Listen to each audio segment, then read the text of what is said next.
When first we are born, our senses are awake, but as yet untutored. We have to learn everything. No matter who we are or where we live, this happens through a process of observation and experience.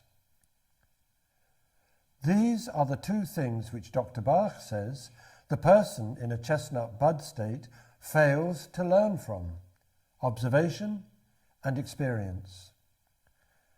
And so they take longer than others to learn the lessons of daily life.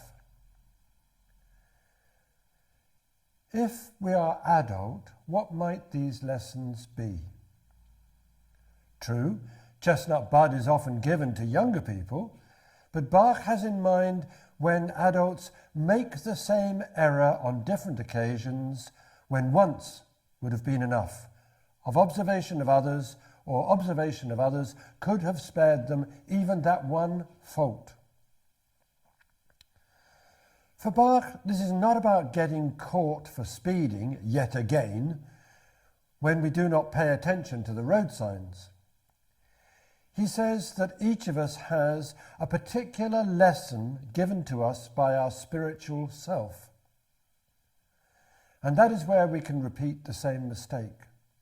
He says, we are not all learning the same lesson at the same time. One is conquering pride, another fear. This sets chestnut bud into the context of a lifetime rather than just the temporary problems of childhood. And given that he had just this experience in 1935, when the chestnut trees were breaking bud in spring, we might wonder what the lesson was for him. We cannot now know for sure. But Nora Weeks does reiterate the comment that he suffered mental and physical agony before discovering each new remedy that left him very weak and exhausted. Perhaps the lesson to learn was to be gentle with himself. Speaking of chestnut bud, Nicky Murray says, it's almost like reading a book from beginning to end, and really it would be needed to go back to the beginning and go through it again because you haven't absorbed anything. This suggests that there is a time element here and a pattern of repetition. And that leads us on to the unfolding process of life in the seasons. All life is controlled by cycles, whether the journey of the sun through the year or the lunar cycle as the moon waxes and wanes.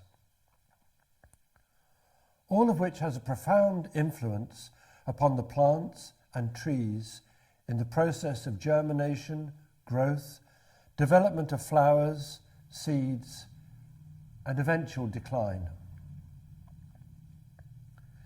And in the spring weeks here in the UK, this is so beautifully illustrated by the chestnut tree, Aesculus hippocastanum.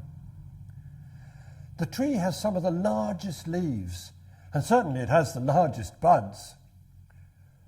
On any one tree there might be 1,000 buds, although it's nearly impossible to count. And there are thousands of these trees.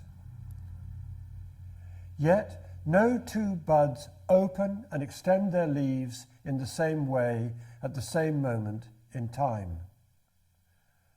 So, for each bud, there is an exploration of individuality within the same process of unfoldment, just as it is for any one of us. It's like a personal discovery of new life opportunity in space and time. It's like setting out on a familiar journey, but experiencing it afresh and with full intensity, as if for the first time.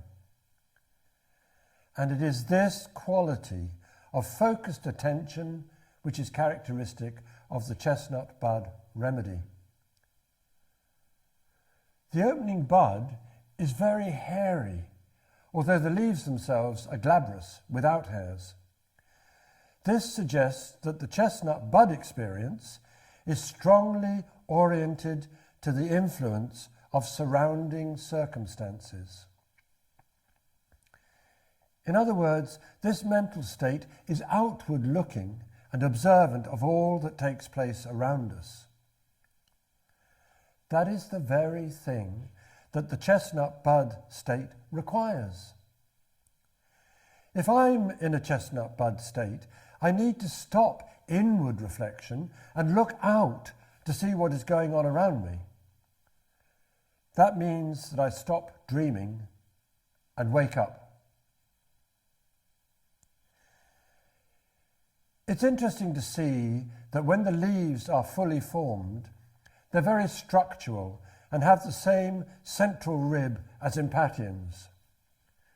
This suggests that once the developmental stage is passed, the essential state is one of clearly directed thinking. So chestnut bud is a stage, a time of transition, a process of learning how to learn. It is a brilliant aid to personal development.